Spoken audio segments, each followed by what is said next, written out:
வணக்கம். சற்று முன் கிடைக்கப்பெற்ற ஒரு மிக முக்கியமான செய்தி ஒன்று வெளியாகியுள்ளது.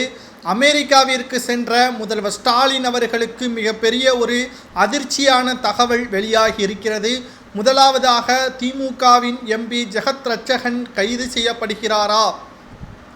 கைது செய்யப்பட்டால் அவர் உண்மையை கூறிவிட்டால் திமுகவின் அடுத்தடுத்து எம்பிக்களும் அமைச்சர்களும் கைது செய்யப்படுவார்கள் என்ற தகவல் வெளியாகியிருக்கிறது.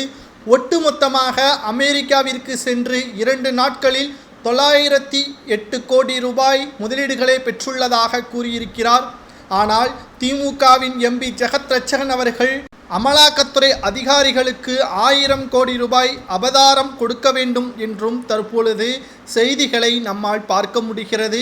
ஜெகத் ரட்சகன் கைது நடவடிக்கை செய்யப்பட்டால் அடுத்தடுத்து திமுகவின் மிக முக்கியமான அமைச்சர்களும் நிர்வாகிகளும் கைது செய்யப்படுவார்கள். இதனால் 17 நாட்கள் அமெரிக்கா பயணம் என்பது தற்பொழுது குறைக்கப்பட்டிருப்பதாகவும் இதனால் பல்வேறு சிக்கலில் முதல்வர் ஸ்டாலின் அவர்கள் சிக்குவதற்கு வாய்ப்புகள் இருப்பதாகவும் செய்திகள் வெளியாகியிருக்கிறது. மறுபக்கம் சென்னையில் இன்று இரவு கார் பந்தயம் ஃபார்முலா 4 கார் பந்தயம் நடைபெறுகிறது. உதயநிதி ஸ்டாலின் அவர்களது நெருங்கிய தோழியான நிவேதா பெத்ராஜ் அவர்கள் இதில் கலந்து கொள்கிறார். ஒற்றை பெண்மணிக்காக ஒட்டுமொத்த கார் பந்தயமும், அதாவது 24 மணி நேரத்திற்கு மேலாக இந்த கார் பந்தயம் நடைபெறுகிறது.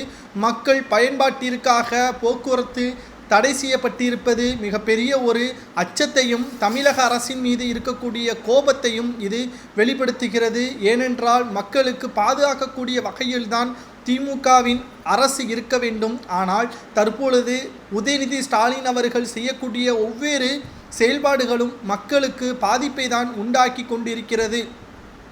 நல்லபடியாக ஆட்சியையும் கட்சியையும் பாதுகாத்து கொள்வார்கள் என்று அமெரிக்காவிற்கு சென்ற ஸ்டாலின் அவர்களுக்கு தற்பொழுது மிகப்பெரிய ஒரு சிக்கலாக இந்த தகவல் அமைந்திருக்கிறது. இதனால் ஒட்டுமொத்த திமுகவும் சிறைக்கு செல்லக்கூடிய வாய்ப்புகள் இருக்கிறது. கார் பந்தயத்தால் திமுக உள்ளாட்சி தேர்தலில் மிகப்பெரிய ஒரு தோல்வியை தழுவும் என்றும் கிட்டத்தட்ட 380 கோடி கார் பந்தயம் நடத்துவதற்கு அரசு நிதியிலிருந்து உதயநிதி ஸ்டாலின் அவர்கள் செலவு செய்து வருகிறார்.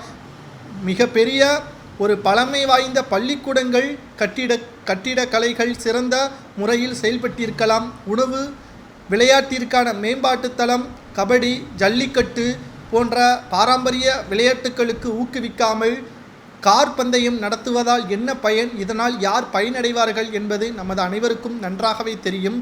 இதனால் மிகப்பெரிய ஒரு வருத்தத்தில் ஸ்டாலின் அவர்கள் இருப்பதாக செய்திகள் வெளியாகி உள்ளது.